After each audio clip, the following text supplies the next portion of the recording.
Muammar el-Kadhafi, le livre vert, deuxième partie, la solution de problèmes économiques. La terre. La terre n'est pas la propriété de personne. Chacun a le droit de l'exploiter par son travail d'agriculteur ou d'éleveur dans les limites de ses possibilités et de ses besoins durant toute sa vie, ainsi que celle de ses héritiers. Il ne peut cependant utiliser lui-même une autre personne salariée au nom pour travailler cette terre. La terre est immuable, tandis que ce qu'il exploite passe avec le temps. Ils peuvent changer de métier ou de capacité. C'est pourquoi la terre sur laquelle se succèdent les générations ne peut faire l'objet d'une appropriation.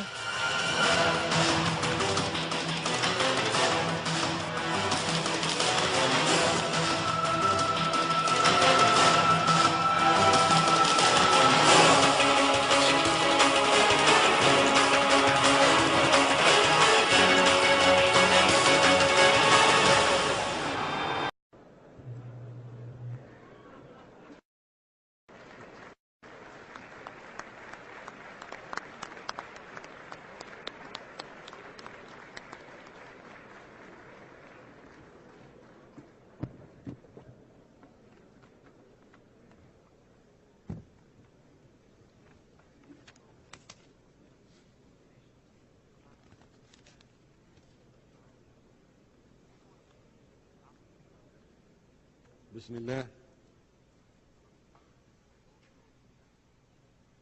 حضرات السادة أعضاء الجمعية العامة للأمم المتحدة،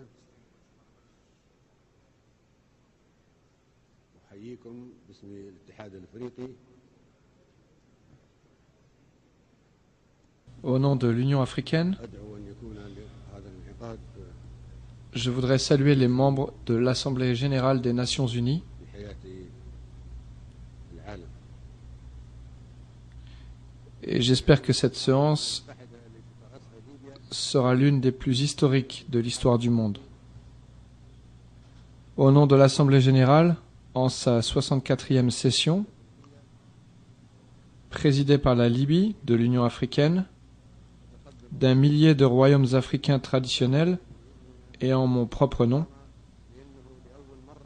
je voudrais saisir cette occasion en tant que président de l'Union africaine pour féliciter notre fils, M. Obama, qui participe pour la première fois à l'Assemblée générale en sa qualité de président des États-Unis.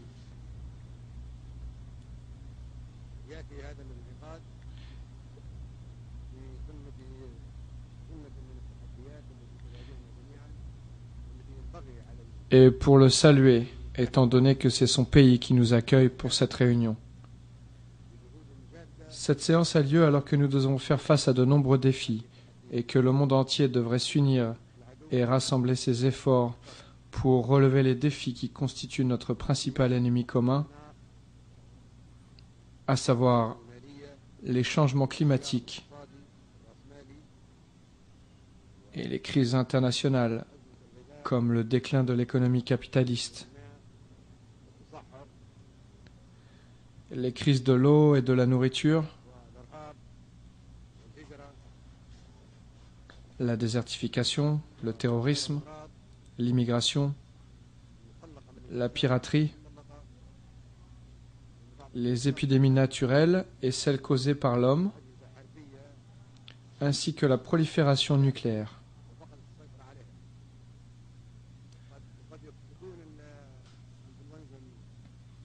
Sans doute le virus de la grippe, H1N1, originairement destiné à être utilisé comme une arme militaire, a-t-il été créé en laboratoire et s'est-il répandu accidentellement? Ces défis incluent également l'hypocrisie, la pauvreté, la peur, le matérialisme et l'immoralité.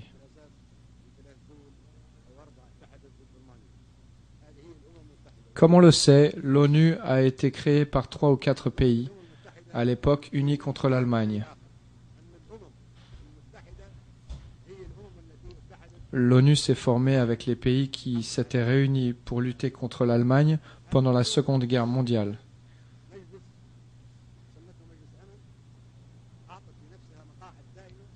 Ces pays ont constitué un organe appelé Conseil de sécurité, dont ils sont devenus les membres permanents, et se sont octroyés le droit de veto. Nous n'étions pas là à l'époque. L'ONU a été conçue selon les volontés de ces 3 pays, et il nous a demandé de nous conformer à une vision originellement destinée à lutter contre l'Allemagne. Voilà en substance ce qu'était véritablement l'ONU lorsqu'elle fut fondée il y a plus de 60 ans. Cela s'est produit en l'absence de quelques 165 pays, dans une proportion d'1 sur 8. C'est-à-dire qu'un pays était présent pour 8 absents. Ils ont créé la charte dont j'ai ici une copie. Si on lit la charte des Nations Unies, on trouve que le préambule de la charte diffère de ses articles. Comment cela se peut-il? Tous ceux qui étaient présents à la conférence de San Francisco en 1945 ont participé à la rédaction du préambule, mais ils ont laissé les articles et le règlement intérieur du soi-disant Conseil de sécurité à des experts, des spécialistes et aux pays intéressés, ceux-là même qui avaient créé le Conseil de sécurité, et c'était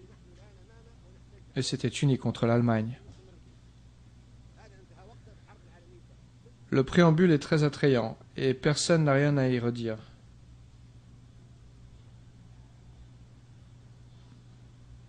Mais toutes les dispositions qui viennent ensuite contredisent complètement le préambule.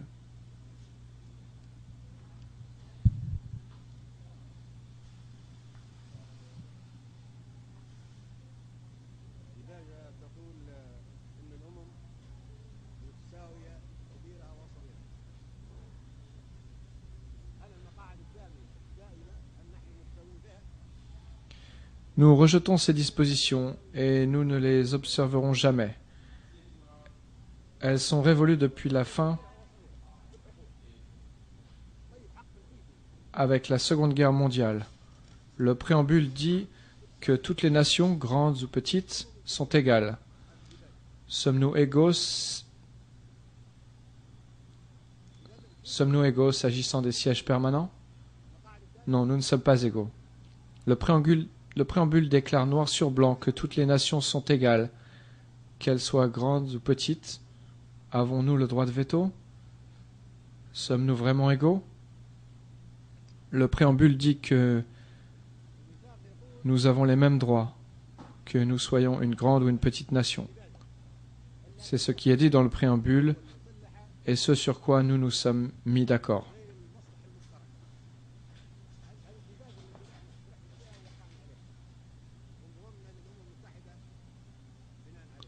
Le droit de veto contredit donc la charte. Les sièges permanents contredisent la charte. Nous n'acceptons ni ne reconnaissons le droit de veto. Le préambule de la charte déclare qu'il ne sera pas fait usage de la force des armes, sauf dans l'intérêt commun. C'est le préambule que nous avons adopté et signé. Et nous avons rejoint l'ONU parce que nous voulions que la charte reflète ces idées. Il dit que la force des armes ne doit être utilisée que dans l'intérêt commun de toutes les nations. Mais que s'est-il passé depuis? 65 guerres ont éclaté depuis la création de l'Organisation des Nations Unies et du Conseil de sécurité. 65 depuis leur création, faisant des millions de victimes, de plus que la Deuxième Guerre mondiale. Ces guerres, ainsi que le recours à l'agression et à la force au cours de ces 65 guerres, sont-elles dans l'intérêt commun de tous? Non, elles sont dans l'intérêt d'un ou 3 ou 4 pays, mais certainement pas de toutes les nations. Nous discutons pour savoir si ces guerres étaient dans l'intérêt d'un pays ou de toutes les nations. Cela contredit de manière flagrante la Charte des Nations Unies que nous avons signée Et à moins que nous agissions conformément à la charte des Nations Unies que nous avons adoptée, nous la rejetons. Et nous n'avons pas peur de parler à quiconque de façon peu diplomatique. Nous parlons à présent de l'avenir de l'ONU. Il ne devrait pas y avoir ni hypocrisie, ni diplomatie, parce que cela concerne la question importante et vitale de l'avenir du monde. C'est l'hypocrisie qui a entraîné les 65 guerres depuis la création de l'ONU. Le préambule déclare également que s'il a fait usage de la force des armes, cela doit être une force de l'ONU. Par conséquent, une intervention militaire de l'ONU, avec l'accord conjoint des Nations Unies, et non pas seulement d'un, 2 ou 3 pays qui recourent à la force des armes.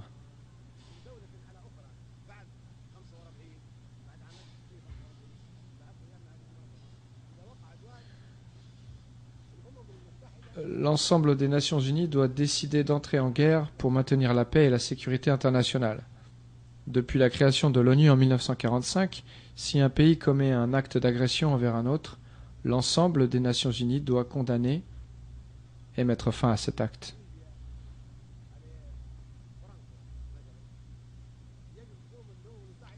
Par exemple, si la Libye attaque la France, l'Organisation des Nations Unies devra prendre des mesures répressives contre l'ennemi libyen.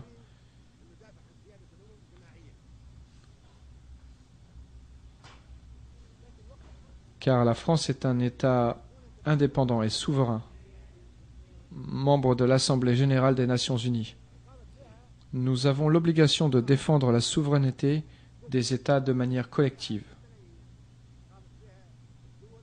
Cependant, 65 guerres offensives ont été menées sans que l'ONU prenne de mesures de répression. 8 d'entre elles étaient des guerres destructrices et de grande ampleur, ayant entraîné la mort d'environ 2 millions de personnes. Ces guerres ont été menées par les États disposant d'un siège permanent au Conseil de sécurité et du droit de veto.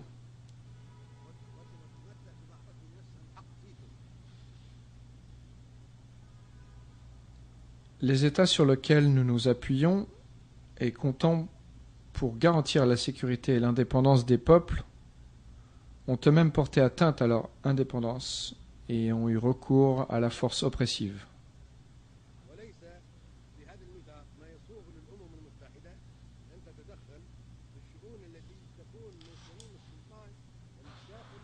Nous pensions qu'il ferait reculer l'ennemi, protégerait les populations et apporterait la paix dans le monde, et nous nous apercevons que ces pays utilisent la force brutale, alors qu'ils bénéficient de sièges permanents au Conseil de sécurité ainsi que du droit de veto qu'ils se sont octroyés.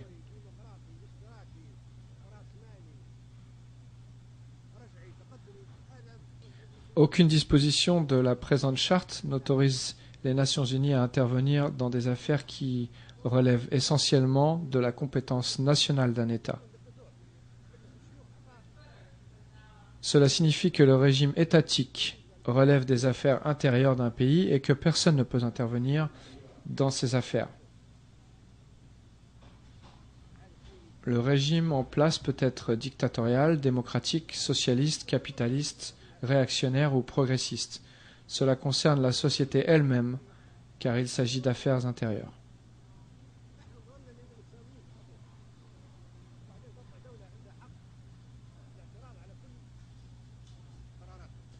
À Rome, Jules César a été élu dictateur. Le Sénat lui a donné pouvoir en ce sens, car il considérait que la dictature était à l'époque utile à Rome. C'est une question interne. Qui peut dire à Rome « Pourquoi avez-vous nommé Jules César dictateur ?» Voilà le point sur lequel nous sommes d'accord, le préambule. La charte ne mentionne pas le droit de veto. Si on nous avait dit que le veto, il serait inscrit, pourquoi serions-nous devenus membres de l'Organisation des Nations Unies ? Nous avons rejoint l'Organisation des Nations Unies car nous sommes égaux en droit et non pour que se représente ensuite un État qui s'est arrogé le droit de s'opposer à toutes nos décisions et dispose d'un siège permanent. Qui le lui a accordé ? 4 États se sont octroyés leur siège. Le seul pays qui dispose d'un siège permanent à l'issue d'un vote de l'Assemblée générale est la Chine. Nous lui avons donné nos voix pour qu'il y siège de manière permanente. La Chine est le seul État dont la présence au Conseil est démocratique. S'agissant des 4 autres sièges, leur présence relève de la dictature, nous a été imposée et nous la reconnaissons. Nous ne la reconnaissons pas, ni ne devons l'accepter. La réforme du Conseil de sécurité ne doit pas s'orienter vers une augmentation du nombre de sièges. Une telle mesure reviendrait à ajouter trop d'eau à l'argile, comme le dit littéralement un proverbe arabe. J'ignore comment l'interprète a traduit cette expression, mais elle est l'équivalent de retourner le couteau dans la plaie.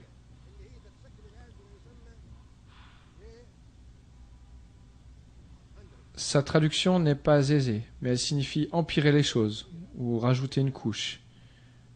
De quelle façon? Car d'autres grands pays rejoindraient alors ces grandes puissances dont nous subissons les décisions et dont l'emprise sera de plus en plus pesante. Nous nous opposons par conséquent à une augmentation du nombre de sièges permanents. Cette solution n'est pas la bonne et serait même risquée car elle renforcerait davantage le rôle des grandes puissances. Les pays du tiers-monde seraient alors écrasés, ainsi que tous les petits pays qui composent désormais le groupe des 100, les 100 petits pays qui forment le Forum des petits États. La création de nouveaux sièges pour d'autres grandes puissances entraînerait l'écrasement de ces pays. Nous rejetons cette idée qui doit être abandonnée et à laquelle il faut s'opposer fermement. En outre, cela entraînerait une pauvreté, des injustices et des tensions accrues à l'échelle mondiale et entraînerait une compétition féroce entre de très nombreux pays pour l'obtention de sièges au Conseil de sécurité.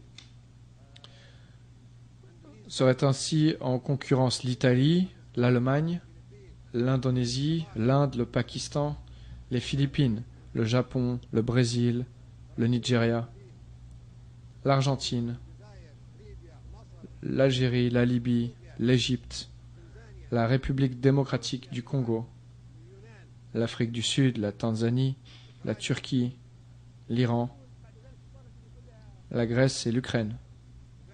Tous ces pays revendiqueront un siège au Conseil de sécurité jusqu'à ce que le nombre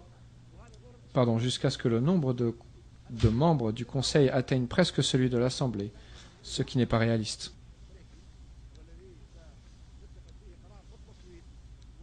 Quelle est la solution? La proposition requise est soumise aujourd'hui à l'Assemblée générale, présidée par M. Ali Treki, qui devra se prononcer par vote.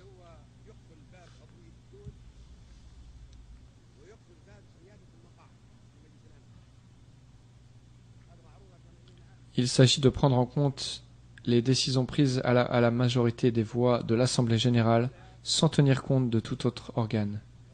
Cette solution fermera la porte à l'animosité entre les pays et à une augmentation du nombre de sièges au Conseil de sécurité.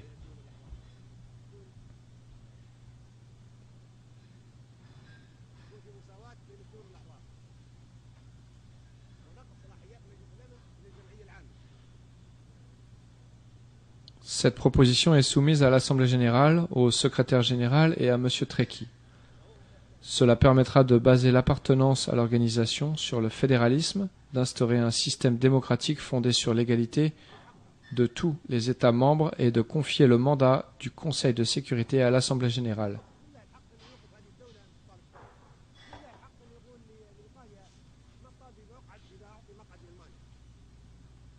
Les fédérations, plutôt que les États, en seront membres. En effet, si nous ouvrons la voie à la réforme du Conseil telle qu'elle est actuellement envisagée, tous les États voudront disposer d'un siège au Conseil de sécurité, ce qui est leur droit puisque l'égalité entre les États est inscrite dans le préambule de la Charte. Comment les en empêcher? Qui peut leur interdire? Qui peut empêcher l'Italie de revendiquer un siège si on en accorde un à l'Allemagne? L'Italie est le premier pays à avoir rejoint les Alliés et à quitter l'Axe, alors que l'Allemagne était l'agresseur et a été vaincue. Pas l'Allemagne actuelle, l'Allemagne nazie. De même, si l'Inde obtient un siège, ce à quoi elle peut légitimement prétendre, le Pakistan doit aussi en avoir un. Ces deux États disposent de l'arme nucléaire et sont en guerre. C'est une solution dangereuse. Si le Japon obtient un siège, pourquoi en refuser un à l'Indonésie, qui est le plus grand pays musulman du monde? Que répondrez-vous ensuite à la Turquie, à l'Iran, à l'Ukraine, au Brésil, à l'Argentine ou à la Libye, qui a abandonné son programme d'armement nucléaire et qui mérite donc le droit de siéger au Conseil de sécurité car elle a contribué à la sécurité internationale?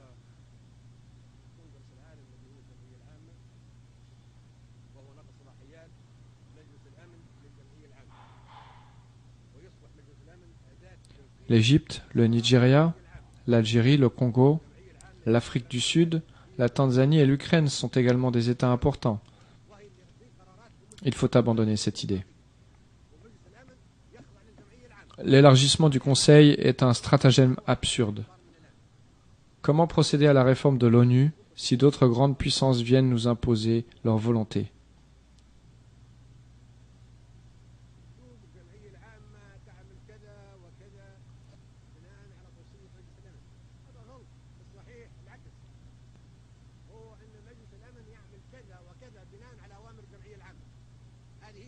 La solution est donc l'instauration de la démocratie au sein du Congrès du monde, qu'est l'Assemblée générale.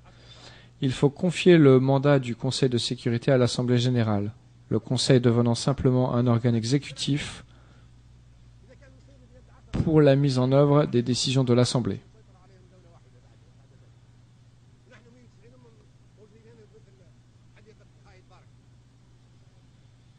L'Assemblée est le Parlement du monde, le Congrès mondial, le législateur. Seules ces décisions ont un caractère obligatoire. C'est cela la démocratie. Le Conseil de sécurité doit se soumettre aux décisions de l'Assemblée générale et ne doit pas s'élever au-dessus d'elle. S'il le fait, nous devons rejeter dès à présent. Ce sont là les organes législatifs des membres de l'Organisation des Nations Unies et leurs résolutions devraient avoir la force de loi. On dit que l'Assemblée générale devrait faire tout ce que le Conseil général de sécurité recommande. Au contraire, le Conseil de sécurité devrait faire tout ce que l'Assemblée décide. Il s'agit des Nations unies, de l'Assemblée qui compte 192 pays. Il ne s'agit pas du Conseil de sécurité qui ne compte que 15 États membres. Comment pouvons-nous être satisfaits de la paix et de la sécurité mondiale lorsque le monde entier est contrôlé par seulement 5 pays? Nous sommes 192 nations et pays. Et nous sommes comme des orateurs dans le Speaker Corner, le coin des orateurs, de Hyde Park, à Londres. Nous ne faisons que parler et personne n'applique nos décisions. Nous faisons de la figuration et n'avons pas notre mot à dire. Nous sommes exactement comme les orateurs du Speaker Corner. Nous faisons simplement un discours et ensuite nous disparaissons. C'est ce que vous faites actuellement.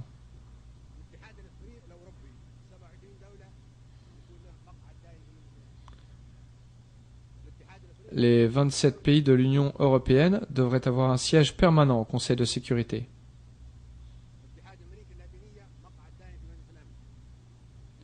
Les pays de l'Union africaine devraient avoir un siège permanent au Conseil de sécurité. Les pays d'Amérique latine et de l'Association des nations de l'Asie et du Sud-Est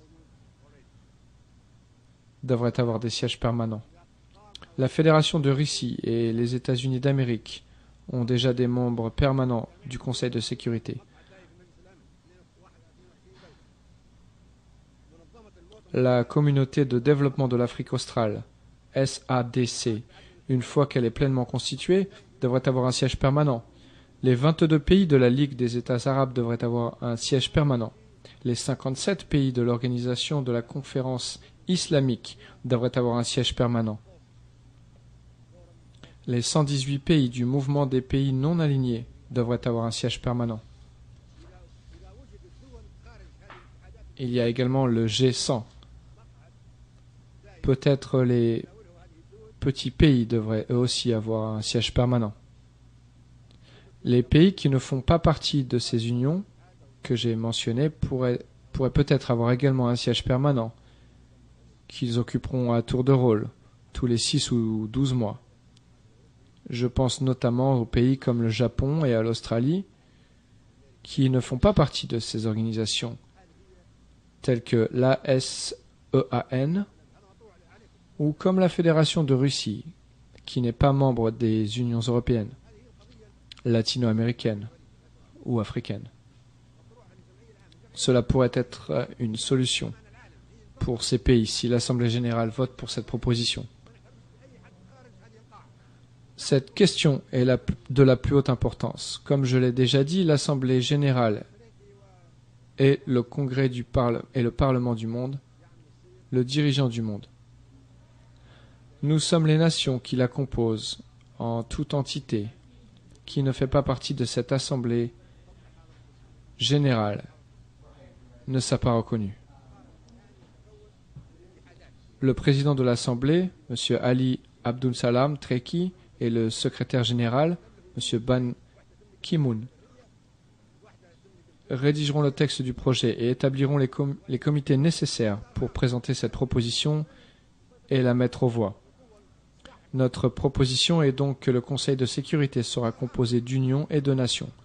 Ainsi, nous consacrerons les principes de justice et de démocratie, et nous n'aurons désormais plus un Conseil de sécurité composé de pays choisis parce qu'ils ont des armes nucléaires, de grandes économies ou des technologies avancées. C'est ça le terrorisme. Nous ne pouvons permettre que le Conseil de sécurité soit dirigé par des superpuissances. C'est bien là le terrorisme en soi.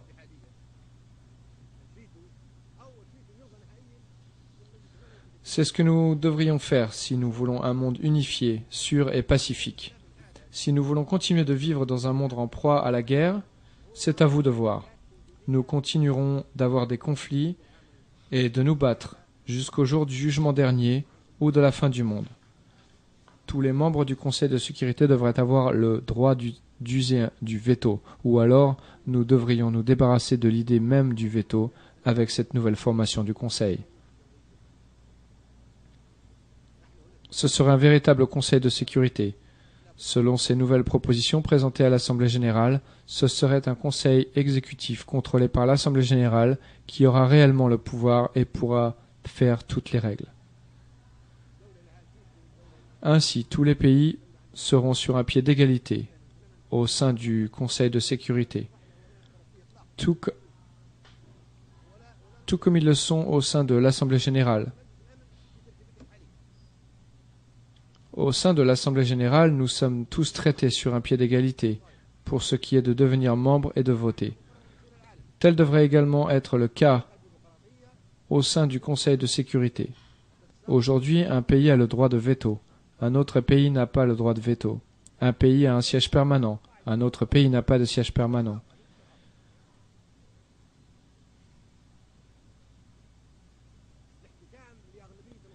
Nous ne saurions accepter cela et nous ne devrions accepter aucune résolution adoptée par le Conseil de sécurité dans sa composition actuelle. Nous avons été placés sous tutelle, nous avons été colonisés et maintenant nous sommes indépendants.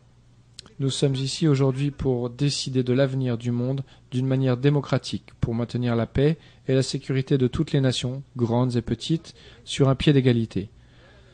Sans cela, c'est du terrorisme. Car le terrorisme n'est pas seulement celui d'Al-Qaïda, mais revêt également d'autres formes.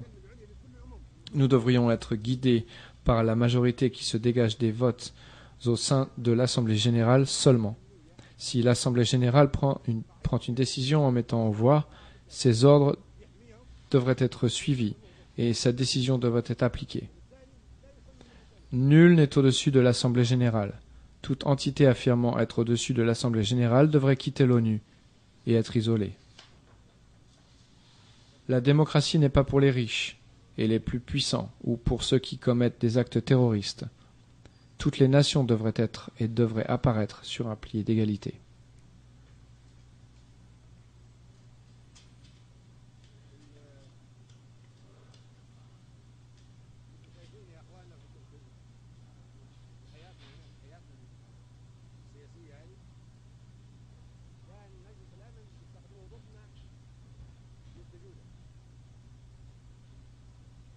Aujourd'hui, le Conseil de sécurité est le symbole du féodalisme de la sécurité, du féodalisme politique exercé par les membres permanents pour se protéger et pour s'en servir contre nous. On ne devrait pas l'appeler Conseil de sécurité, mais Conseil de terreur.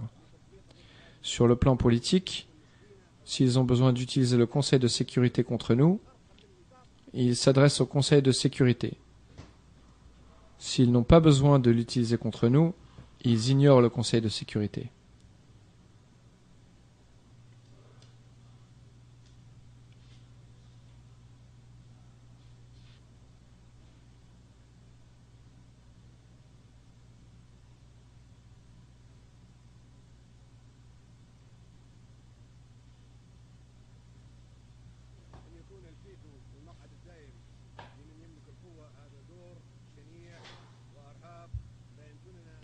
S'ils ont un intérêt à défendre ou un but à poursuivre, ils respectent et magnifient la Charte des Nations Unies. Ils ont recours au chapitre 7 de la Charte et l'utilisent contre les nations pauvres. Mais s'ils souhaitent violer la Charte, ils l'ignorent, comme si elle n'existait pas du tout. Si l'on donne un droit de veto aux membres permanents du Conseil de sécurité qui ont déjà le pouvoir, c'est de l'injustice et du terrorisme, et nous ne saurions le tolérer. Nous ne devrions pas vivre à l'ombre de cette injustice et sous la peur. Les superpuissances ont des intérêts mondiaux complexes et elles se servent du veto pour défendre ces intérêts. Par exemple, au Conseil de sécurité, ils utilisent le pouvoir de l'Organisation des Nations Unies pour défendre leurs intérêts et pour terroriser et intimider le tiers-monde, amenant celui-ci à vivre dans la terreur. Depuis le début, depuis sa création en 1945, le Conseil de sécurité n'a pas assuré la sécurité. Au contraire, il a produit la terreur et des sanctions. Il est uniquement utilisé contre nous. Pour cette raison, nous ne nous engageons plus à mettre en application les résolutions du Conseil de sécurité après ce discours qui marque le 40e anniversaire. 65 guerres ont éclaté, ou des combats entre petits pays, ou des guerres d'agression menées contre nous par les superpuissances. Le Conseil de sécurité, en violation flagrante de la Charte des Nations Unies, n'a pris aucune mesure pour mettre fin à ces guerres ou ces actes d'agression contre des petits pays et peuples. L'Assemblée générale va voter un certain nombre de propositions historiques. Ou bien nous agissons ensemble, ou bien nous serons divisés. Si chaque nation avait sa propre version de l'Assemblée générale, son Conseil de sécurité ainsi que les divers instruments, et si toutes les nations étaient sur un même pied d'égalité, les puissances qui ont maintenant des sièges permanents seraient obligées de se servir de leurs organes souverains, qu'il y en ait 3 ou 4, et d'exercer leurs droits contre elles-mêmes. Cela ne nous préoccupe pas du tout. Aucune importance s'ils veulent garder leur siège permanent. Les sièges permanents ne nous préoccupent pas du tout. Nous n'accepterons jamais d'être sous leur contrôle ou celui du droit de veto qui leur a été accordé. Nous ne sommes pas stupides au point de donner le droit de veto à des superpuissances pour qu'elles s'en servent pour nous traiter comme des citoyens de deuxième ordre ou des nations parias. Ce n'est pas nous qui avons décidé que ces pays étaient des superpuissances et des nations respectables qui ont le pouvoir d'agir au nom de 192 pays. Vous devriez également comprendre que la raison pour laquelle nous ne tenons pas compte des résolutions du Conseil de sécurité est que celles-ci sont utilisées uniquement contre nous et pas contre les superpuissances qui ont des sièges permanents et le droit de veto.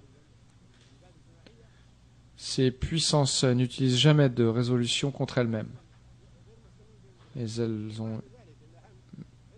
sont utilisées contre nous.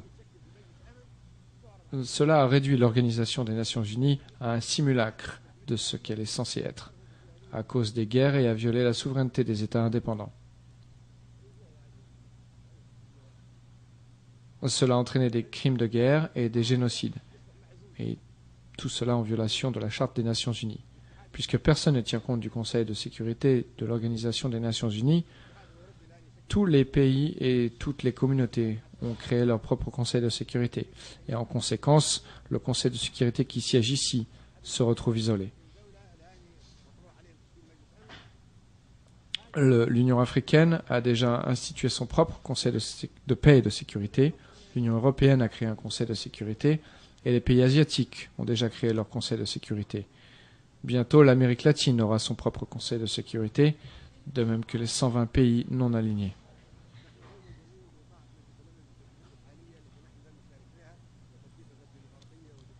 Cela signifie que nous n'avons plus confiance dans le Conseil de sécurité de l'Organisation des Nations Unies, qui ne nous a pas donné de sécurité, et c'est pour cette raison que nous sommes maintenant en train de créer de nouveaux conseils de sécurité régionaux.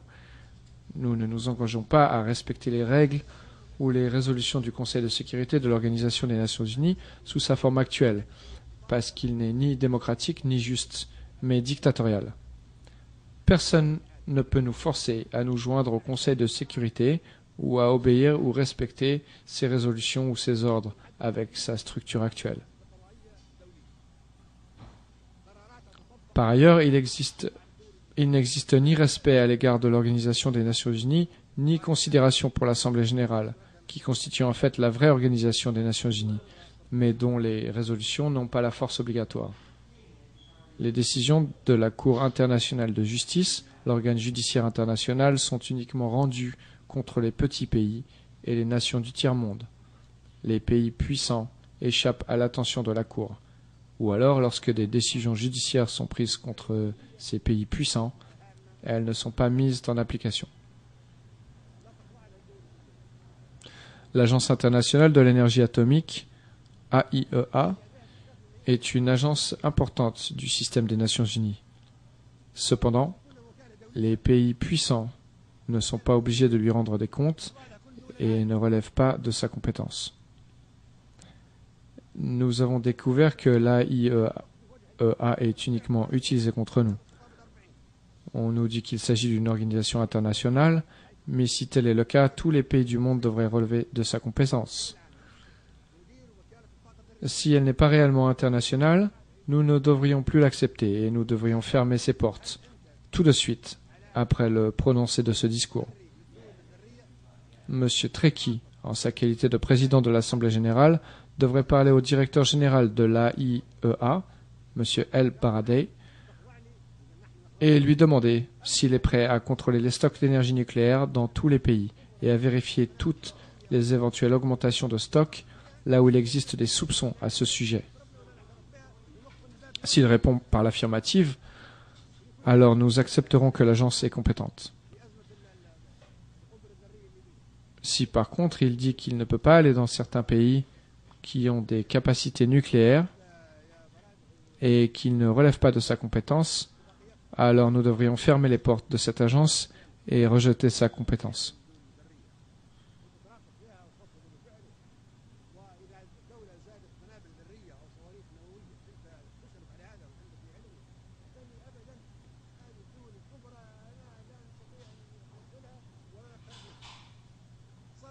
Pour votre information, j'ai appelé M. El Baradei lorsque nous avions ce problème de la bombe nucléaire libyenne.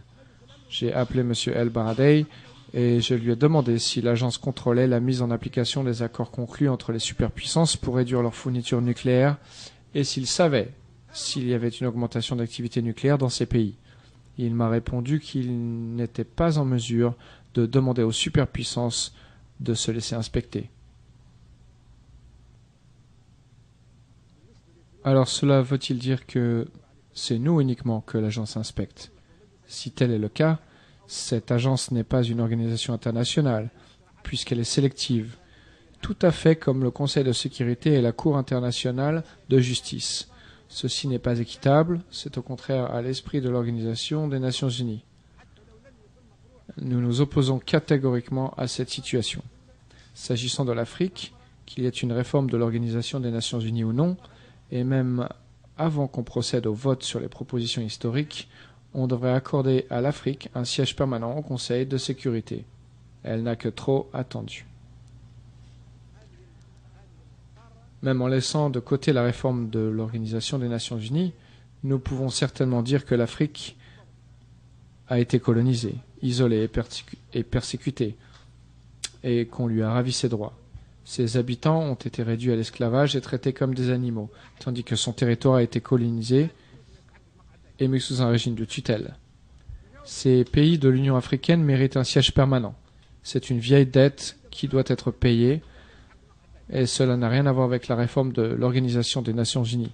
C'est un sujet prioritaire et l'un des points les plus importants qui figure à l'ordre du jour de l'Assemblée nationale.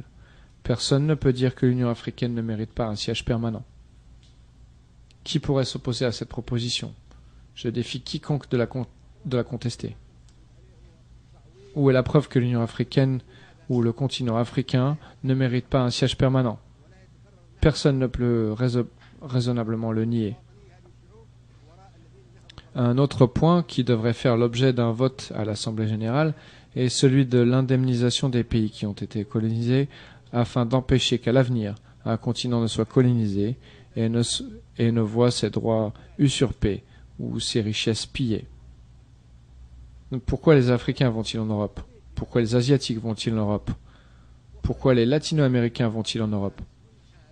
C'est tout simplement parce que l'Europe a colonisé l'Afrique et l'Asie. Elle a pillé et exploité les ressources nationales de ces pays, le pétrole, les minéraux, l'uranium, l'or et les diamants, les fruits et les légumes, le bétail et les populations. Nous avons aujourd'hui une nouvelle génération en Asie, en Afrique et en Amérique latine qui cherche à récupérer ses ressources pillées, et c'est son droit. J'ai récemment arrêté à la frontière libyenne un millier d'Africains qui se dirigeaient vers l'Europe. Je leur ai demandé pourquoi ils y allaient, et ils m'ont répondu que c'était pour reprendre les richesses qui leur avaient été volées. Sinon, ils n'auraient pas quitté leur pays. Qui peut nous rendre ce qui nous a été volé? Si vous décidez de restituer toutes ces richesses, il n'y aura plus d'immigration des Philippines, d'Amérique latine, de Maurice et d'Inde. Qu'on nous rende ce qui nous a été volé. L'Afrique a droit à 777 000 milliards de dollars de réparation des pays qui l'ont colonisé. Les Africains exigeront cette somme.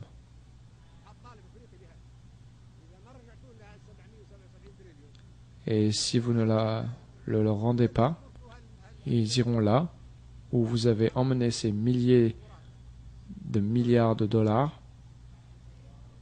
Ils ont le droit de le faire. Ils doivent suivre la trace de cet argent et le ramener. Pourquoi n'y a-t-il pas d'immigration libyenne vers l'Italie, alors même que la Libye est si proche? L'Italie devait une compensation au peuple libyen. Elle a accepté ce fait et signé un accord avec la Libye. Accord qui a été approuvé par les parlements libyens et italiens. L'Italie a reconnu qu'elle avait eu tort de coloniser la Libye et que c'était une chose à ne pas refaire. Et elle s'est engagée à ne pas attaquer le peuple libyen par voie terrestre, aérienne ou maritime. L'Italie a également accepté de verser à la Libye 250 millions de dollars de réparation chaque année pendant 20 ans et de construire un hôpital pour les Libyens mutilés par les mines plantées sur le territoire libyen pendant la Seconde Guerre mondiale.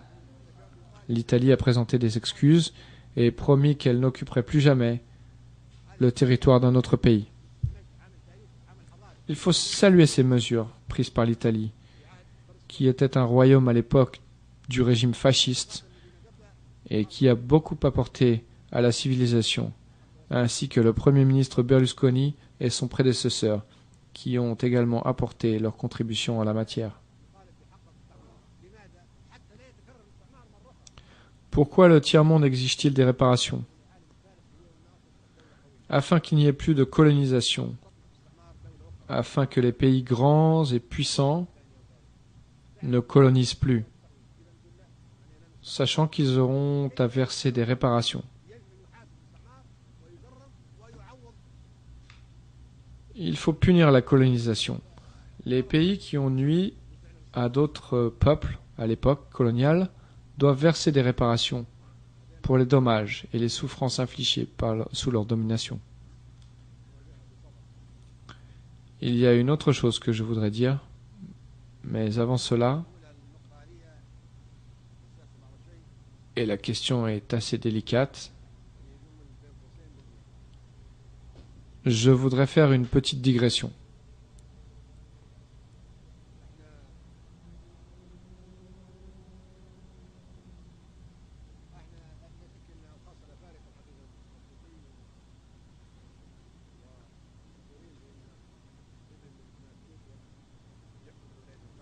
Nous, les Africains, sommes heureux et même fiers qu'un fils de l'Afrique soit aujourd'hui président des États-Unis d'Amérique.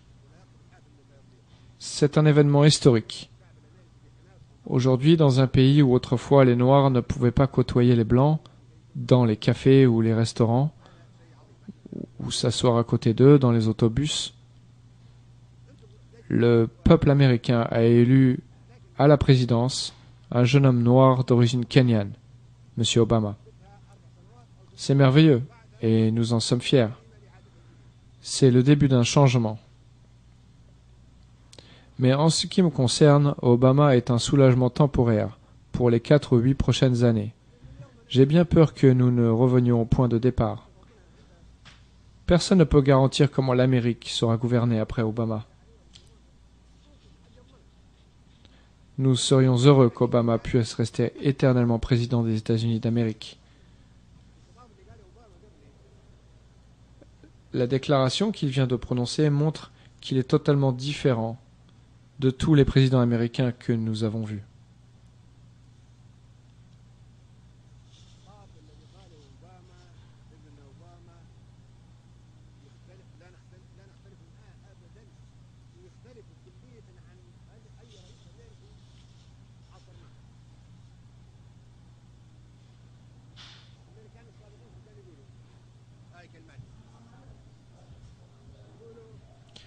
Les présidents américains avaient pour habitude de nous menacer avec toutes sortes d'armes. Disant qu'ils allaient envoyer les opérations Tempête du désert, Raisin de la colère, Rolling Thunder et les roses empoisonnées pour les enfants libyens.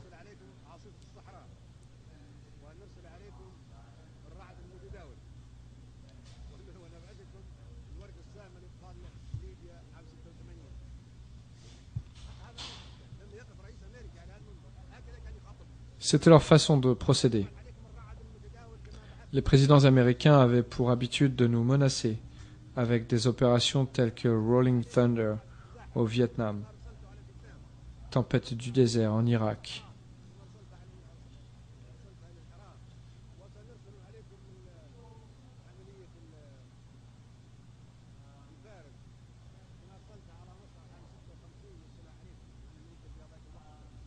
Mousquetaires en Égypte en 1956, alors que l'Amérique s'y était opposée.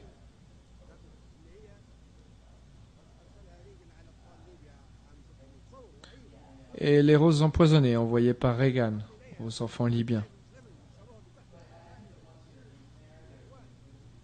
Vous vous rendez compte? On aurait pu croire que les présidents d'un grand pays ayant un siège permanent au Conseil de sécurité et le droit de veto, nous auraient protégés et donné la paix. Et qu'avons-nous eu au contraire? Les bombes guidées au laser, lancées par des F-111. C'était leur façon de procéder. Nous dirigeons le monde, que cela vous plaise ou non, et nous châtierons tous ceux qui s'opposeront à nous. Ce que notre fils Obama a dit aujourd'hui est complètement différent. Il a appelé sincèrement au désarmement nucléaire, ce dont nous nous félicitons. Il a également déclaré que l'Amérique ne pouvait pas, seule, régler les problèmes auxquels nous sommes confrontés et que pour ce faire, le monde entier doit œuvrer de concert. Il a dit que nous devons faire plus que ce que nous faisons actuellement, à savoir des discours. Nous sommes d'accord et nous nous en félicitons. Il a ajouté que nous étions venus à l'ONU pour parler les uns contre les autres. Il est vrai que lorsque nous venons ici, nous devrions communiquer sur un pied d'égalité. Et la démocratie, a-t-il dit, ne saurait être imposée de l'extérieur. Tout récemment encore, les présidents américains disaient que la démocratie devrait être imposée à l'Irak et à d'autres pays.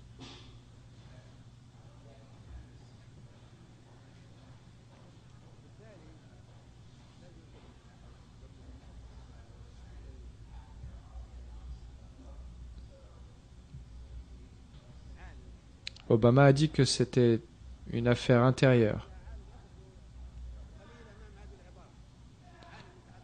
Et il a dit vrai lorsqu'il a déclaré que la démocratie ne pouvait être imposée de l'extérieur. Restons attentifs avant d'aborder le point sensible. Considérez quelques instants l'expression suivante, un monde multipolaire. Le monde doit-il forcément être multipolaire ?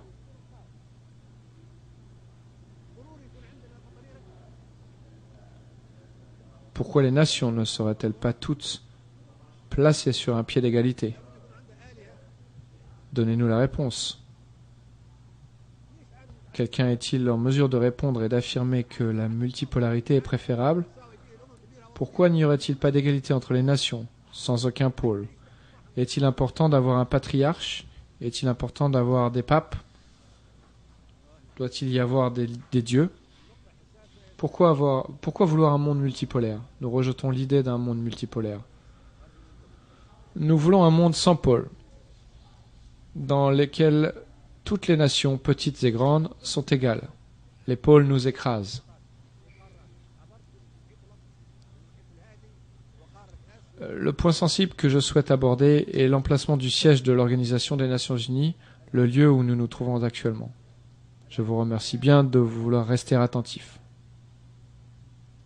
Vous avez tous traversé des océans et des continents. L'océan Atlantique, l'océan Pacifique, l'Asie, l'Europe et l'Afrique, pour venir ici. Pourquoi ? Est-ce Jérusalem ? Est-ce le Vatican ? Est-ce la Mecque ? Vous êtes tous éreintés, endormis, et souffrez du décalage horaire dont vous pâtissez sur le plan physique. Une personne vient d'arriver après 20 heures de vol. Et vous lui demandez de prononcer une allocution et de discuter de l'avenir du monde.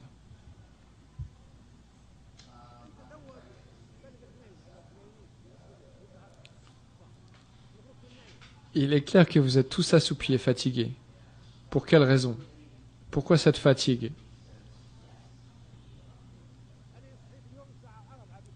Vous, par exemple, dans votre pays, les gens dorment en ce moment, en pleine nuit. Mais vous êtes réveillés alors que vous devriez dormir en fonction de votre horloge biologique. Je me suis réveillé ce matin à 4 heures, heure locale de New York, avant l'aube, car en Libye cela correspond à 11 heures du matin. Je me suis levé tard, si on tient compte du fait qu'il est 11 heures en Libye. Je suis debout depuis 4 heures ce matin. Réfléchissez et dites-moi ce qui justifie toute cette fatigue. Si cela a été décidé en 1945, la situation doit-elle pour autant perdurer jusqu'à aujourd'hui ? Pourquoi ne pas envisager un lieu intermédiaire et confortable ? C'est là le premier point. Le deuxième point important concerne les États-Unis, le pays hôte chargé d'assurer la sécurité au siège de l'ONU et de veiller à la sécurité des délégations permanentes et des dizaines de chefs d'État qui se rendent au siège chaque année. Cela implique une sécurité renforcée, des dépenses, des coûts et une tension extrême à New York et dans tout le pays. Je veux délester l'Amérique sur ce point. Soulagez-la de cette charge et remerciez-la. Remerciez l'Amérique et dites-lui que vous voulez l'aider à tranquilliser New York. Il faut rassurer l'Amérique. Elle n'aura plus à assumer la responsabilité de dizaines de chefs d'État qui se rendent au siège. Imaginons que quelqu'un fasse exploser l'avion ou la voiture d'un président. Un terroriste peut aussi venir faire sauter ce bâtiment, qui, d'ailleurs, est la cible d'Al-Qaïda. Oui, ces locaux. Pourquoi alors n'ont-ils pas été frappés le 11 septembre? C'est qu'ils n'ont pas eu le choix. Les opérations avortées étaient peut-être dirigées contre ce lieu, qui est la prochaine cible visée.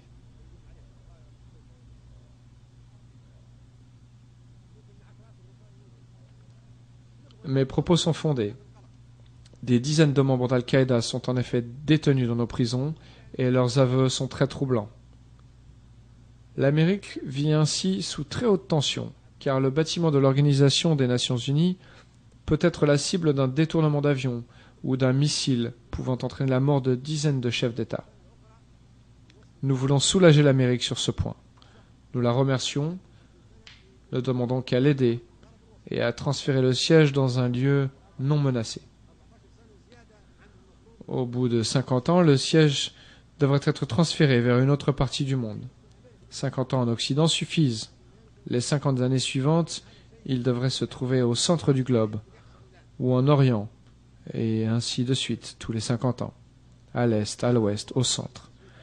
Le siège se trouve ici depuis 64 ans, soit 14 ans de plus que la période qu'il faudrait respecter. Il devrait être transféré.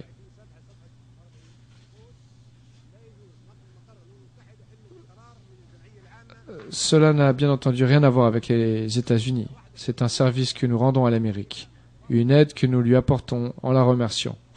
La situation en place était d'actualiser en 1945, mais ne saurait être maintenue aujourd'hui.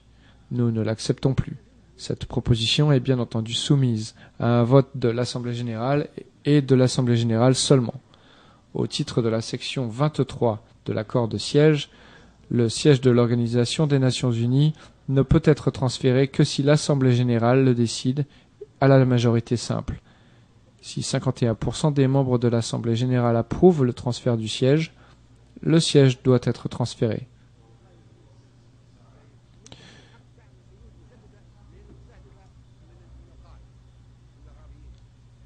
Nous n'avons pas à supporter tous ces tracas et à faire le voyage jusqu'ici depuis l'Inde, les Philippines, l'Australie ou les Comores. Je suis étonné que l'on demande à mon frère Hamad, président des Comores, de venir prononcer une allocution à l'Organisation des Nations Unies après 14 heures de vol. Comment peut-il prononcer une allocution alors qu'il subit les effets du décalage horaire? Les personnes qui viennent ici subissent d'autres tracas. Les États-Unis ont le droit d'imposer des restrictions importantes, car le pays est la cible d'Al-Qaïda, des terroristes.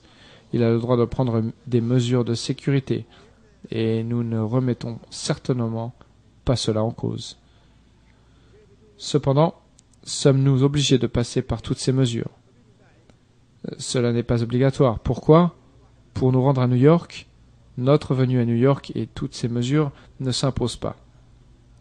Un président m'a fait part de ses griefs et expliqué que son copilote, attitré, n'avait pas été autorisé à rentrer aux États-Unis en raison de restrictions.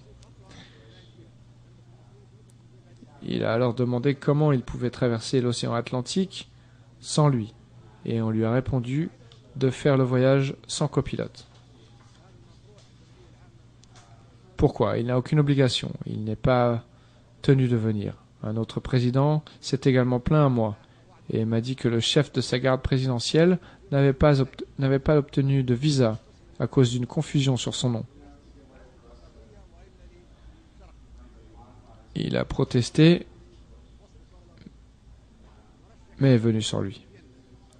Un autre président m'a raconté que son médecin personnel n'avait pas pu l'accompagner car l'octroi de son visa a posé problème et qu'il ne pouvait pas rentrer aux États-Unis. Vous constaterez par vous-même que les mesures sont ici extrêmement strictes. Si un pays a des relations tendues avec les États-Unis, ils se voient imposer le choix de son représentant et de la composition de sa délégation. Il faut faire 50 pas dans une direction, marcher 500 mètres dans telle autre direction, comme si on trouvait à Guantanamo. S'agit-il d'un membre de l'Organisation des Nations Unies? ou d'un détenu de Guantanamo. Voici ce qui est soumis au vote de l'Assemblée générale, le transfert du siège. Si 51% de ses membres votent pour le transfert du siège, il faudra procéder à un autre vote pour décider de son nouvel emplacement. Au centre du globe ou en Orient? Imaginons que l'Assemblée choisisse la première option et que la candidature de ces deux villes, Sirte et Vienne, soit soumise à un vote. Est-ce que, au centre du globe, vous souhaitez que le siège se trouve à Sirte ou à Vienne? À Sirte, vous pouvez avancer sur 1000 km sans que personne ne vous en empêche. Vous pouvez venir avec votre avion privé rempli de toutes les personnes qui vous entourent, même si elles n'ont pas de visa. Du moment qu'elles accompagnent le président, elles le peuvent. C'est un pays sûr. Peut-on admettre de voir ces mouvements limités à 500 mètres? La Libye n'a d'animosité envers personne et n'est pas menacée. De même, je ne pense pas que Vienne impose non plus de telles restrictions. Si, à l'issue du vote, le choix se porte sur l'Orient, il faudra opter pour la capitale indienne, Delhi, ou la capitale chinoise, Beijing. Cela est logique, mes frères, et ne peut pas soulever d'objection. Par la suite, vous me remercierez d'avoir présenté cette proposition. Remerciez alors ceux qui ont voté pour. Vous n'aurez ainsi plus qu'à subir 14, 15 ou 20 heures de vol pour venir ici. Pourquoi supporter cela? Personne ne dit que la contribution des États-Unis à l'ONU sera réduite. Pourquoi avoir une mauvaise opinion de l'Amérique? Au contraire, les États-Unis honorent leurs engagements envers cette organisation et n'auront aucune raison de s'indigner ou de protester. Bien au contraire, l'Amérique vous remerciera de l'avoir délesté d'un poids. L'Amérique devrait nous remercier d'avoir pris sur nous ce fardeau et toutes les restrictions, même si cet endroit est la cible des terroristes. Nous en venons maintenant aux questions qui seront examinées par l'Assemblée générale. Nous sommes sur le point de remettre l'ONU en question. La vieille organisation va s'éteindre et une nouvelle va émerger. Ce n'est pas un rassemblement ordinaire. M. Obama lui-même l'a dit, il s'agit d'une réunion historique. Pourquoi les guerres qui ont lieu après la création de l'ONU ont-elles éclaté? Où était le Conseil de sécurité? Où était la Charte? Où était l'ONU? Il devrait y avoir des enquêtes et une intervention judiciaire. Pourquoi a-t-il eu des massacres? Commençons par la guerre de Corée qui a eu lieu après la création de l'ONU. Comment une guerre a-t-elle pu éclater et causer des millions de victimes? Des armes nucléaires auraient pu être utilisées au cours de cette guerre. Les responsables de ce conflit devraient être jugés et devraient payer des indemnités et des dommages. Venons-en maintenant à la guerre du canal de Suez en 1956. Ce dossier devrait être grand ouvert. 3 pays ayant un siège permanent au Conseil de sécurité et qui jouissent du droit de veto au Conseil de sécurité ont attaqué un État membre de l'Assemblée générale. Un État souverain, l'Égypte, a été attaqué. Son arme décimée. Des milliers d'Égyptiens tués et de nombreuses villes égyptiennes détruites. Tout cela parce que l'Égypte voulait nationaliser le canal de Suez. Comment une telle chose a-t-elle pu arriver à l'ère de l'Organisation des Nations Unies et de la Charte? Comment est-il possible de garantir une telle chose n'arrivera plus, à moins de reconnaître ces torts passés? C'était là le dangereux événement, et les dossiers des guerres de Corée et du canal de Suez devraient être réouverts. Ensuite, passons à la guerre du Vietnam. Cette guerre a fait 3 millions de victimes. Pendant 12 jours, plus de bombes ont été larguées que pendant les 4 années qu'a duré la Seconde Guerre mondiale. C'était un conflit plus acharné, et il s'est produit après la création de l'ONU, et après que nous avions convenu qu'il n'y aurait plus de guerre. L'avenir de l'humanité est en jeu. Nous ne pouvons pas rester silencieux. Comment pouvons-nous nous sentir en sécurité? Comment pouvons-nous être satisfaits? Il s'agit de l'avenir du monde, et nous qui sommes membres de l'Assemblée générale des Nations unies devons faire en sorte que de telles guerres ne se répètent pas à l'avenir. Puis, ce fut au tour du Panama d'être attaqué, alors qu'il s'agissait d'un État membre indépendant de l'Assemblée générale. 4000 personnes ont été tuées, et le président de ce pays a été arrêté et jeté en prison. Noriega devrait être relâché, et nous devrions rouvrir ce dossier. Comment pouvons-nous autoriser un pays qui est un État membre de l'ONU à faire la guerre à un autre pays et à s'emparer de son président, à le traiter comme un criminel et à le mettre en prison? Qui accepterait cela? cela peut survenir du nouveau. Nous ne devons pas nous taire. Nous devons mener une enquête. Chacun d'entre nous pourrait se retrouver dans la même situation, surtout si une telle agression est perpétrée par un État membre doté d'un siège permanent au Conseil de sécurité et chargé de veiller au maintien de la paix et de la sécurité dans le monde. Ensuite, ce fut la guerre de Grenade. Ce pays a été envahi alors qu'il était un État membre. Il a été attaqué par 5000 navires de guerre, 7000 soldats et des dizaines d'avions militaires. Or, c'est le plus petit pays du monde. Cela s'est produit après la création de l'ONU et du Conseil de sécurité et de son veto. Et le président grenadien, M. Maurice Bishop, a été assassiné. Comment cela a-t-il pu se produire en toute impunité? C'est une tragédie. Comment pouvons-nous déterminer que l'ONU est une bonne chose ou pas? Qu'un certain pays est bon ou ne l'est pas? Pouvons-nous, oui ou non, être en sécurité ou heureux au sujet de notre avenir? Pouvons-nous, oui ou non, faire confiance au Conseil de sécurité? Pouvons-nous, oui ou non, faire confiance à l'Organisation des Nations Unies? Nous devons jeter un coup d'œil sur les bombardements en Somalie et ouvrir une enquête. La Somalie est un État membre de l'ONU et un pays indépendant, dirigé par M. Aidid. Nous exigeons une enquête. Pourquoi cela est-il arrivé? Qui a permis que cela arrive? Qui a donné le feu vert pour que ce pays soit attaqué? Nous avons attaqué ensuite l'ex-Yougoslavie.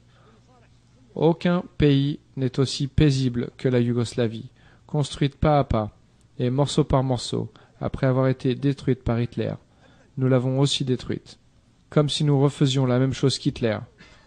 Tito avait progressivement construit ce pays pierre par pierre, puis nous sommes arrivés et nous l'avons anéanti au nom d'intérêts impérialistes personnels. Comment pouvons-nous nous en satisfaire? Pourquoi ne pouvons-nous pas en être contents? Si un pays pacifique tel que la Yougoslavie a connu une telle tragédie, l'Assemblée générale doit faire une enquête et doit décider qui devrait être jugé devant la Cour pénale internationale. Puis nous avons la guerre en Irak, la mère de tous les maux. L'ONU devrait également enquêter sur ce dossier. L'Assemblée générale, présidée par Dr Trekkie, devrait mener une enquête. L'invasion de l'Irak était une violation de la Charte des Nations Unies. Cela s'est fait sans justification aucune par des superpuissances siégeant de façon permanente au Conseil de sécurité. L'Irak est un pays indépendant et un État membre de l'Assemblée générale. Comment ces pays peuvent-ils attaquer l'Irak? Comme le stipule la Charte, l'ONU aurait dû intervenir et stopper l'attaque. Nous avons pris la parole à l'Assemblée générale. Nous avons extorqué à l'user la Charte pour faire cesser cette attaque. Nous étions contre l'invasion du Koweït et les pays arabes ont combattu aux côtés de pays étrangers au nom de la Charte des Nations Unies. La première fois, la Charte a été respectée. La deuxième fois que nous avons voulu utiliser la Charte pour stopper la guerre contre l'Irak, personne ne l'a utilisé. Ce document fut totalement ignoré. Pourquoi? M. Trekkie et l'Assemblée générale devraient enquêter pour déterminer s'il y avait là la moindre raison d'envahir l'Irak. En effet,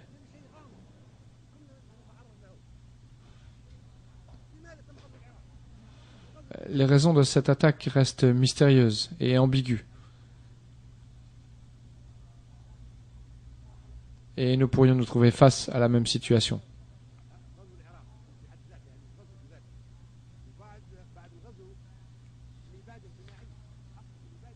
Pourquoi l'Irak a-t-elle été envahi? L'invasion elle-même était une grave violation de la Charte des Nations Unies et c'était en outre une erreur. Il y a eu aussi un massacre total ou un génocide. Plus d'1,5 million d'Irakiens ont été tués. Nous voulons que la Cour pénale internationale, CPI, soit saisie du dossier irakien et que ceux qui ont commis des meurtres de masse contre le peuple irakien soient jugés. Il est facile de juger Charles Taylor, Bashir ou Noriega. C'est une tâche aisée.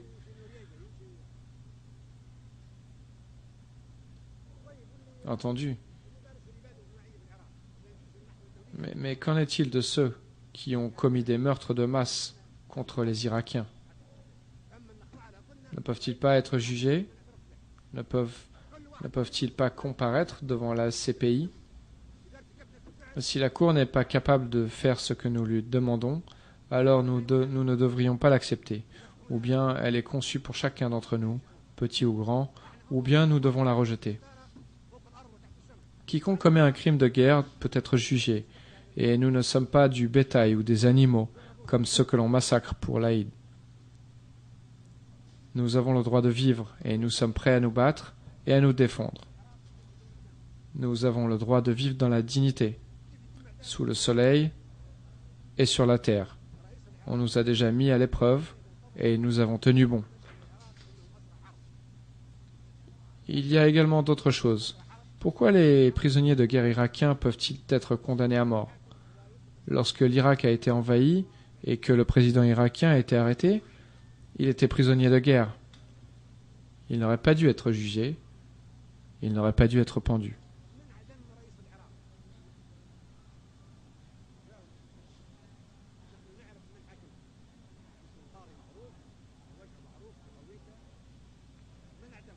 Une fois la guerre terminée, il aurait dû être libéré. Nous voulons savoir pourquoi un prisonnier de guerre devait être jugé. Qui a condamné à mort le président de l'Irak? Y a-t-il une réponse à cette question? Nous connaissons l'identité du juge qui a conduit le procès. Mais quant à ceux qui ont serré le nœud autour du cou du président le jour du sacrifice et l'ont pendu, ces personnes portaient des masques. Comment une telle chose a-t-il pu se produire dans un monde civilisé? Il s'agissait de prisonniers de guerre de pays civilisés obéissant au droit international.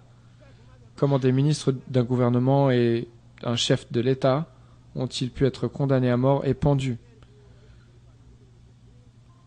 Ceux qui les ont jugés étaient-ils des avocats ou des membres d'un système judiciaire? Savez-vous ce que les gens disent? Ils disent que les visages derrière ces masques étaient ceux du président des États-Unis et du premier ministre du Royaume-Uni, et que ce sont eux qui ont exécuté le président irakien. Pourquoi les bourreaux ne montrent-ils pas leur visage? Pourquoi ne connaissons-nous pas leur grade? Pourquoi ne savons-nous pas s'il s'agissait d'officiers, de juges, de soldats ou de docteurs? Comment se fait-il que le président d'un État membre de l'Organisation des Nations Unies ait été condamné à mort et exécuté? Nous ne connaissons pas l'identité de ces bourreaux. L'ONU a le devoir de répondre à ces questions. Qui a exécuté la sentence de mort? Ces personnes doivent bien avoir un statut juridique ou des responsabilités officielles. Nous devons connaître leur identité et nous devons savoir si un docteur était présent et quelle a été la nature de toutes les procédures judiciaires. Cela vaut pour tout citoyen ordinaire et encore plus pour le président d'un État membre de l'ONU qui a été exécuté de cette façon. Mon troisième point concernant la guerre en Irak porte sur Abu Ghraib, qui a constitué une honte pour l'humanité. Je sais que les autorités américaines vont enquêter sur ce scandale, mais l'ONU ne doit pas l'ignorer non plus. L'Assemblée générale devrait, elle aussi, mener une enquête.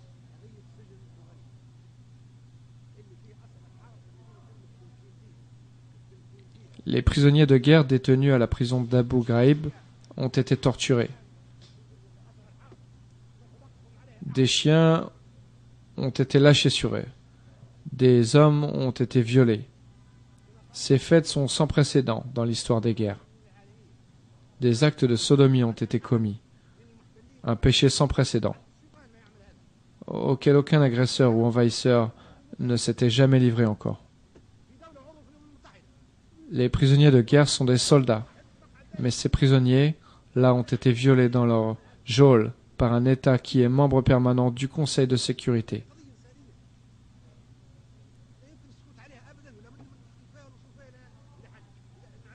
Cela va à l'encontre de la civilisation et de l'humanité. Nous ne pouvons pas rester sans rien dire. Nous devons connaître les faits. Aujourd'hui, encore, il reste 250 000 prisonniers irakiens, hommes et femmes, à Abu Ghraib. Ils sont maltraités, persécutés et violés. Il faut impérativement procéder à une enquête. Passant à la guerre en Afghanistan, il faut là aussi une enquête soit menée. Pourquoi sommes-nous contre les talibans? Pourquoi sommes-nous contre l'Afghanistan? Qui sont les talibans? Si les talibans souhaitent avoir un État religieux, il n'y a pas de problème. Prenez par exemple le Vatican. Est-ce que le Vatican représente une menace pour nous? Non. Il s'agit d'un État religieux, très pacifique. Si les talibans veulent créer un émirat islamique, qui dit que cela fait d'eux des ennemis? Quelqu'un prétend-il que Ben Laden est un taliban ou qu'il est afghan? Ben Laden est-il taliban? Non, il n'est pas taliban. Et il n'est pas afghan. Les terroristes qui ont frappé la ville de New York étaient-ils talibans? Venaient-ils d'Afghanistan? Ils n'étaient ni l'un ni l'autre. Pour quelle raison a-t-on donc déclenché une guerre en Irak et en Afghanistan? Si je voulais vraiment tromper mes amis américains et britanniques, je les encouragerais à envoyer davantage de troupes et à poursuivre ce bain de sang. Mais jamais ils ne l'emporteront en Irak ou en Afghanistan. Regardez ce qui leur est arrivé en Irak, qui est un désert. Les choses sont encore pires dans les montagnes de l'Afghanistan.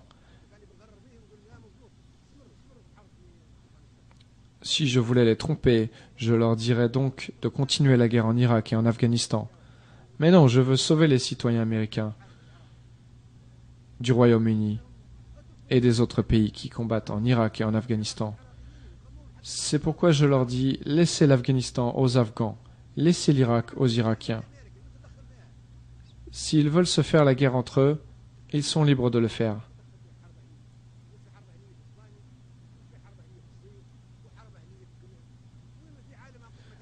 L'Amérique a eu sa guerre civile et personne n'est intervenu. Il y a eu des guerres civiles en Espagne, en Chine et dans d'autres pays partout dans le monde. Aucune zone de la planète n'a été épargnée par la guerre civile. Qu'il y ait donc une guerre civile en Irak. Si les Irakiens veulent une guerre civile et s'entretuer, laissons-les faire. Qui peut affirmer que si les talibans forment un gouvernement, ils posséderont alors des missiles intercontinentaux ou des avions capables de frapper New York? Les avions qui ont attaqué New York ont-ils décollé d'Afghanistan ou d'Irak? Non, ils ont décollé d'aéroports américains. Pourquoi donc s'en prendre à l'Afghanistan? Les terroristes n'étaient pas afghans, ni talibans, ni irakiens. Pourquoi nous taisons-nous? Nous ne devons jamais être fauteurs de guerre. Quiconque qui ne dit pas la vérité est un suppôt de Satan. Nous sommes attachés à la paix et à la sécurité internationale. Notre intention n'est pas de mépriser ou de ridiculiser le genre humain. Nous voulons sauver l'humanité. En tant que président de l'Assemblée générale, M. Ali Treki devrait ouvrir une enquête sur les assassinats, en plus d'une enquête sur les guerres. Qui a tué Patrice Lumumba et pourquoi? Nous voulons simplement que cela figure dans les annales de l'histoire africaine. Nous voulons savoir comment un dirigeant africain, un libérateur, a pu être assassiné. Qui l'a tué? Nous voulons que nos fils puissent lire l'histoire de l'assassinat de Patrice Lumumba, le héros de la lutte pour la libération du Congo. Nous voulons connaître les faits, même 50 ans plus tard. C'est l'un des dossiers que nous devons rouvrir.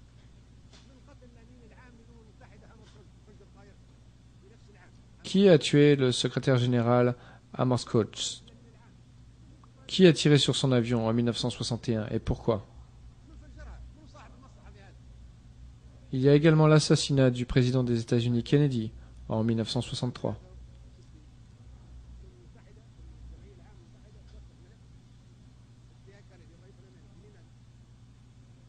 Nous voulons savoir qui l'a tué et pourquoi.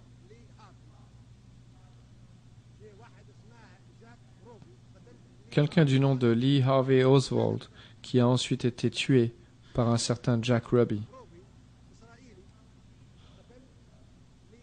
Pourquoi l'a-t-il tué? Jack Ruby, un Israélien, a tué Lee Harvey Oswald, qui a tué Kennedy. Pourquoi cet Israélien a-t-il tué l'assassin de Kennedy? Puis, Jack Ruby, l'assassin de Kennedy, est mort dans des circonstances mystérieuses avant d'avoir pu être jugé. Nous devons ouvrir ces dossiers. Le monde entier sait que Kennedy voulait enquêter sur le réacteur nucléaire israélien Dimona. Cette affaire concerne la paix et la sécurité internationale, ainsi que la question des armes de destruction massive. C'est pourquoi nous devons ouvrir ce dossier. Et puis il y a eu le dossier Martin Luther King, révérend et militant noir des droits de l'homme, dont l'assassinat est le résultat d'un complot. Nous devons ouvrir ce dossier, savoir qui sont les responsables et les traduire en justice. Ensuite, il y a l'assassinat du Palestinien Khalil al-Wazir, ou Abu Jihad, tué dans l'attentat perpétré contre lui dans un État membre souverain, la Tunisie, où il vivait en toute quiétude. 4 navires de guerre, 2 sous-marins et 2 hélicoptères ont pris part à l'agression. La souveraineté de cet État a-t-il été bafouée pour tuer Khalil al-Wazir? Comment se taire devant de tels actes? Devons-nous continuer à être exposés chaque jour à des attaques par des sous-marins et des navires de guerre qui débarquent sur nos côtes pour prendre qui ils veulent sans avoir à rendre des comptes? Nous devons demander des comptes. Nous devons ouvrir le dossier de l'assassinat d'Abu Ayyad et enquêter sur les circonstances troubles de sa mort. Viennent ensuite l'opération Ferdan ou opération Yambu al-Shabab, élixir de jeunesse, au cours de laquelle ont été tués Kamel Nasser, un poète, Kamel Adwan et Abu Youssef al-Najjar, 3 Palestiniens agressés au Liban, un État souverain, membre de l'Assemblée générale des Nations unies, alors qu'ils croyaient vivre en sécurité dans la capitale.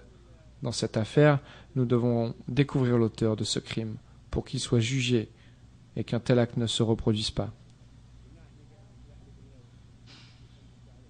Nous avons déjà évoqué l'invasion de la Grenade, membre de cette assemblée, lors de laquelle le président Bishop a trouvé la mort.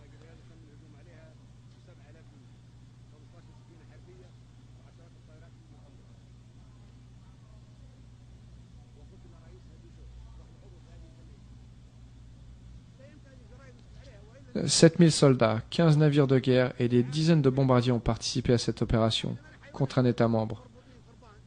Il s'agit de crimes que l'on ne peut taire. Autrement, nous donnerions l'impression d'être des sacrifiés, et chaque année viendrait le tour de l'un d'entre nous. Nous ne sommes pas des animaux en laisse. Nous luttons pour notre existence, pour nos enfants et nos petits-enfants. Nous n'avons pas peur car nous avons le droit de vivre. La terre n'a pas été créée pour les grandes puissances. Dieu l'a créée pour nous tous. Est-ce que nous allons y vivre dans la servilité? Certainement pas.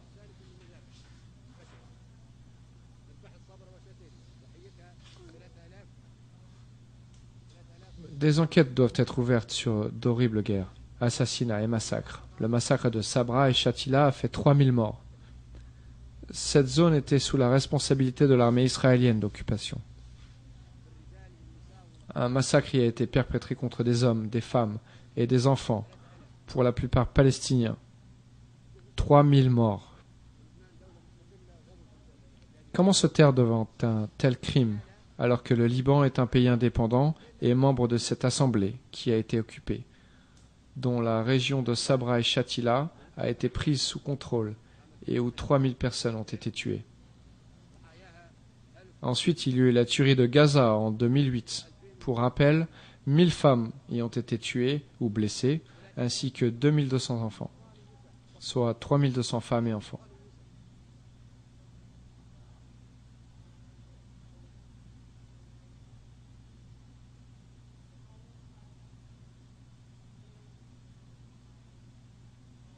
تم تدمير 50 مؤسسة تابعة للأمم المتحدة تبع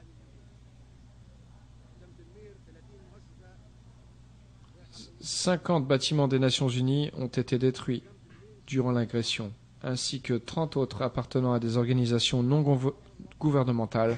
60 centres de soins ont été détruits et 40 médecins et infirmiers ont trouvé la mort alors qu'ils œuvraient dans le cadre de l'action humanitaire. Il s'agit là du massacre de Gaza, perpétré en décembre 2008. Les agresseurs sont connus et toujours en vie. Ils doivent être jugés par la Cour pénale internationale. Seuls les petits États et les pays du tiers-monde sont-ils traduits devant cette institution à l'exclusion des protégés? Si elle n'est pas internationale, nous non plus, nous ne la reconnaissons pas. Si elle est internationale, alors tous les pays doivent être judiciables. Si les décisions de la Cour ne sont pas respectées et appliquées, si l'Agence internationale pour l'énergie atomique n'est pas au service de tous les pays, si l'Assemblée générale n'a aucun poids et si le Conseil de sécurité est monopolisé, alors à quoi sert l'Organisation des Nations Unies? À rien. Qu'est-ce que l'Organisation des Nations Unies? Qui sommes-nous? Il n'y a pas de Nations Unies. Venons-en maintenant à la piraterie. Il s'agit d'un phénomène qui peut se propager à toutes les mers du monde et constituer un danger similaire au terrorisme. S'agissant de la piraterie au large des côtes somaliennes, j'affirme que les Somaliens ne sont pas des pirates. Nous sommes les pirates. Nous avons mis la main sur leurs ressources, leurs moyens d'existence, leurs zones économiques et leurs eaux territoriales. Tous nos bateaux, libyens, indiens, américains, japonais et de tous les autres pays, commettent des actes de piraterie. Et nous sommes tous des pirates. Nous avons violé les eaux somaliennes et une fois le pays submergé, nous sommes venus le piller. Afin de protéger leurs ressources halieutiques qui constituent leur richesse et celle de leurs enfants, les Somaliens se sont tournés vers la piraterie. Ce ne sont pas des pirates car ils protègent des ressources destinées à leurs enfants. Vous voulez à présent régler le problème de manière erronée en proposant d'envoyer des bateaux de guerre contre les Somaliens. Ces Somaliens doivent plutôt être dirigés contre les pirates qui ont mis la main sur les richesses des Somaliens et les ressources de leurs enfants. Ce sont les bateaux de pêche étrangers qu'il faut attaquer. J'ai rencontré les pirates et leur ai dit que j'œuvrais à l'élaboration d'un traité avec la communauté internationale stipulant que la zone économique maritime de Somalie de 200 miles marins doit être respectée, conformément aux droits de la mer, et que toutes les ressources maritimes de cette zone appartiennent aux Somaliens. Le monde doit respecter cette région, et tous les pays doivent s'interdire de procéder à des rejets toxiques polluants dans les eaux territoriales et près des côtes somaliennes. En contrepartie, les Somaliens doivent cesser d'attaquer les navires. Cet accord sera finalisé et soumis à l'Assemblée générale des Nations unies. Voilà quelle doit être la solution, plutôt que d'envoyer quelques navires pour attaquer les Somaliens. Encore plus astucieux, des navires de guerre ont été envoyés pour empêcher aux Somaliens de quitter les ports et donc de rapporter le fruit de leur pêche à leurs enfants. Nous n'abordons pas le problème de la piraterie de la bonne façon. De même que nous n'adoptons pas la bonne approche pour lutter contre le terrorisme et les maladies. Pourquoi la manière de faire face aux maladies est-elle erronée? Si les vaccins contre la grippe porcine, il y aurait peut-être à l'avenir la grippe du poisson, car les entreprises liées aux services de renseignement y travaillent, se vendent à des prix prohibitifs. C'est qu'il s'agit de commerce. Un virus est créé et propagé à travers le monde pour que les entreprises capitalistes fassent des profits grâce à la vente des médicaments. Cela est inadmissible. Les vaccins et les médicaments ne doivent pas se vendre, mais doivent être offerts gratuitement. Lisez le livre vert. Il est interdit de vendre les médicaments. Annoncez la gratuité des médicaments et des vaccins, et les virus ne se propageront plus, car ils sont créés pour que les vaccins soient mis au point et que les entreprises capitalistes en tirent profit. C'est une mauvaise démarche. Proclamez la gratuité des vaccins, même en cas de virus réel, car ils doivent être fournis gratuitement. Le monde doit s'évertuer à fabriquer ces vaccins pour sauver des vies. Toutes ces questions, dossiers et affaires sont portées à l'attention de l'Assemblée générale des Nations unies, qui doit s'y consacrer pleinement. Passons maintenant à la Convention d'Ottawa, qui interdit la production, le transfert et la vente des mines terrestres. Il s'agit là d'une erreur. Les mines sont une arme défensive et non pas offensive. Les mines ne se déplacent pas et n'attaquent pas, mais demeurent là où elles ont été placées. Pourquoi se rendre là où elles se trouvent? Je décide de placer les mines le long des frontières de mon pays. Celui qui viole ces frontières se retrouve avec la main et le bras coupés. Je demande aux pays qui ont ratifié la Convention de revoir leur position. Pour plus de détails sur ce sujet, le site web alqaddafi.net offre plus ample explications concernant les amendements à apporter. Cette convention doit être soit amendée, soit abrogée. Ils veulent aussi nous dépouiller de nos mines antipersonnelles. Je veux utiliser des mines devant chez moi et devant mon exploitation. C'est un moyen de défense et non une arme offensive. Éliminez plutôt les armes nucléaires et les missiles qui traversent les frontières. S'agissant de la question palestinienne, la solution à deux États est irréalisable et je vous exhorte à ne plus l'envisager. La solution est l'instauration d'un seul État démocratique où cohabiteraient, entre autres, juifs, musulmans, palestiniens et chrétiens, comme au Liban. La solution à deux États n'est pas réalisable. La partition du territoire est vouée à l'échec, car il ne s'agit pas de deux États voisins. Ils ont d'ores et déjà totalement imbriqué. Ce sont deux pays où il y a des interactions de territoire et de population. Ils sont entremêlés. On ne peut pas établir une zone tampon entre eux, car il n'existe pas de zone de séparation. Il y a en effet 1 demi-million de colons israéliens en Cisjordanie et 1 million de Palestiniens colonisés dans le territoire appelé Israël. Comment en faire deux États? Le monde doit envisager l'instauration d'un seul État démocratique, exempt de fanatisme religieux et de sectarisme fondé sur la nationalité ou la langue. Ces attitudes réactionnaires n'ont plus lieu d'être. Ce sont des idées remontant à l'époque du rideau de fer, de la Seconde Guerre mondiale, d'Arafat et de Sharon. Cette époque est révolue. La nouvelle génération veut un seul État démocratique et nous devons déployer tous les efforts possibles pour y parvenir. Il faut imposer un seul État dans lequel chacun peut vivre en paix. Regardez les jeunes Palestiniens et les jeunes Israéliens. Ils veulent vivre en paix dans un seul pays démocratique. Il faut en finir avec ce problème qui embarrasse le monde entier. Le livre blanc que vous pourrez regarder, M. Trekkie propose la solution intitulée Isratin. Il n'y a pas d'animosité entre nous. Les Arabes n'ont pas d'animosité contre les Israéliens. Ils sont cousins et vivent ensemble, en paix. Les réfugiés palestiniens devraient regagner leur pays pour vivre en paix dans un État unique. C'est vous qui les avez brûlés. C'est vous qui êtes responsable de l'Holocauste et qui avez construit les fours crématoires et les chambres à gaz en Europe. C'est vous qui haïssez les Juifs, ce n'est pas nous. Nous leur avons donné refuge pendant l'ère romaine, lorsqu'ils ont été expulsés d'Andalousie, et à l'époque de la guerre avec Hitler, des fours crématoires d'Hitler et des gaz mortels. Nous les avons protégés. Vous les avez expulsés.